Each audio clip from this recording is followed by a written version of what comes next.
মুসলমানের কোন বাচ্চা, ইমানদারের কোন সন্তান হিন্দুর দুর্গা পূজা দেখতেও যাবে না। বলো ইনশাআল্লাহ, বলো ইনশাআল্লাহ। বেঈমানের দুর্গা পূজার মধ্যে একবার উকি দিতেও যেও না। তোমার ঈমান হুমকির মুখে পড়বে, তোমার ইসলাম হুমকির মুখে পড়বে, তোমার ধর্ম হুমকির মুখে পড়বে। ধর্ম যার যার, উৎসব সবার। আমগো কোরবানির ঈদের দিন গরুর গোশত আর রুটি, চালের রুটি খেতে আই। হ্যাঁ, আসো না এখন।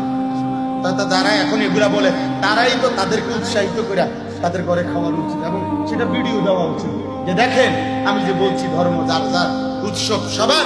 অতএব আজকের এই ঈদুল আজহার কোরবানির দিনে আমি 30 জন হিন্দুকে, হ্যাঁ, আপনাদের আশীর্বাদে আমি নিজে বসে থেকে গরুর গোশত ও রুটি খাইয়েছি। খাওয়া মাতবুরি শুধু মানুষের কান ধরে, নেতাগিরি শুধু পাবলিকের উপরে চাপায় দেওয়ার চেষ্টা। আমার ধর্ম, আমার ইবাদত, আমার আনন্দ, আমার শখ, আমার ইসলাম, আমার আল্লাহ, আমার রাসূল, আমি অন্যের কাছে যাব না। কেন যাব? বলেন যাব না ইনশাআল্লাহ। বলেন ইনশাআল্লাহ, সবাই বলেন ইনশাআল্লাহ। আল্লাহ আমাদেরকে তৌফিক দান। পরিষ্কার বললাম, কোন আমরা কারো উপরে আমরা আঘাত করব না, কারো উপরে আমরা জুলুম করব না।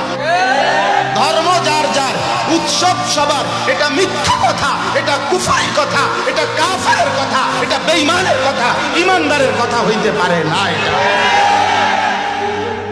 এটা বেঈমানের কথা হইতে পারে। ধর্ম যার যার, উৎসব সবার। না না, আমরা এটা মানি না, আমরা এটা মানি না। আমার ধর্ম, আমার ইবাদত। আমাদের ধর্মে কোনো আলাদা উৎসব নেই। রমজানের ঈদ এটা উৎসব, তাইলে আমরা 2 রাকাত নামাজ পড়ি কেন আলাদা? কোরবানির ঈদ এটা উৎসব, তাহলে আমরা আলাদা নামাজ পড়ি কেন? আলাদা নামাজ পড়া এটা উৎসব। কোরবানির দিনে পশু জবাই করা এটা উৎসব, এটা ইবাদত। বলেন না কেন?